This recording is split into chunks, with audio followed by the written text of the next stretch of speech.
어제장에서 이슈가 있었던 업종 살펴보는 기업 이슈 시간입니다. 1년 5개월 만에 공매도가 재개된 첫날, 우리 증시가 3% 급락했습니다. 미국의 관세 불확실성에 따른 경기 침체 우려에다 외국인의 거센 매도세가 주가를 끌어내렸는데요. 그러면서 공매도 세력의 타깃이었던 2차 전지주가 직격탄을 맞았습니다. 최근 수익성 둔화 우려가 커진 데다 공매도 금지 기간 동안 주가 상승폭이 컸던 만큼 단기 하락 압력이 가중된 것으로 풀이됩니다. 또한 그간 공매도 재개를 앞두고 업계에선 대차 잔액이 크게 증가한 종목에 주목해왔는데요. 공매도 주문은 사전 차입이 필수인 만큼 대차 잔액은 대부분 공매도 대기 물량으로 간주되기 때문입니다. 이에 어제 대차 금액이 큰 에코프로와 포스코 퓨처엠 등의 주가 하락이 두드러지면서 관련주가 약세 보였습니다. 마감 상황 보면 에코프로가 12.59%, 성우 11.68%, 한빛레이저도 10.25% 약세 보였고 에코프로머티와 엔캠 모두 9% 넘게 하락으로 마감했습니다.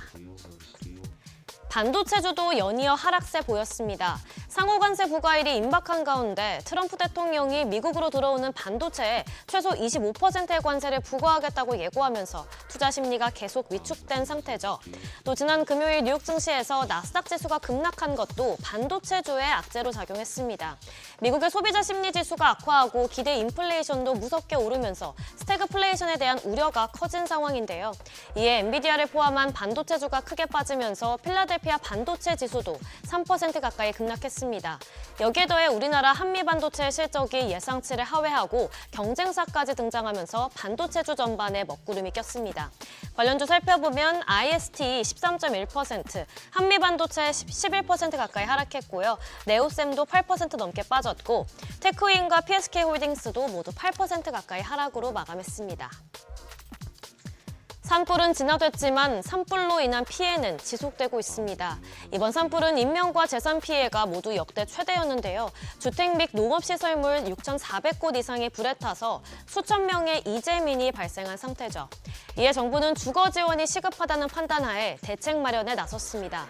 현재 이재민들은 주로 대피시설에 머물고 있지만 농사철인 터라 대피시설인 체육관에서 먼 거리에 있는 생활터전까지 농사를 지으러 갔다가 다시 돌아오는 불편을 겪어야 하는데요.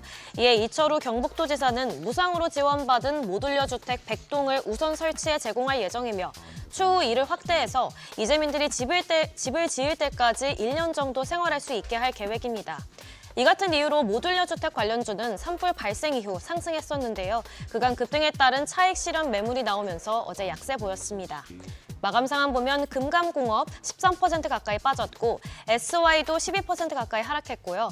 덕신 EPC 6%, 한신공경과 포스코홀딩스 모두 5% 가까이 하락으로 마감했습니다. 반면 파란불 속에서 힘겹게 상승불을 킨 업종도 있습니다. 바로 광고주인데요. 온라인 광고 대행 사업을 진행하는 와이즈버즈가 틱톡의 마케팅 파트너스에 선정됐다는 소식이 호재로 작용했습니다. 마케팅 파트너스는 틱톡이 공식적으로 인정하는 글로벌 파트너십인데 마케팅 에이전시 부문에서 한국 대행사가 선정된 건 이번이 최초입니다.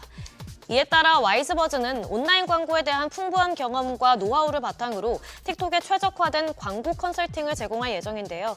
여기에 더해 트럼프 대통령이 틱톡 매각에 대해서 마감 시한인 오는 5일 전까지 협상이 타결될 거라고 밝힌 점도 주가에 긍정적인 영향을 미쳤습니다. 마감 상황 보면 호재 있었던 와이즈버즈 25% 가까이 올랐고요. 모비데이즈 12.32%, 차이 커뮤니케이션도 6.73% 강세 보였고 FSN과 EM넷 모두 2% 가까이 상승으로 마감했습니다. 지금까지 어제장 이슈 전해드렸습니다.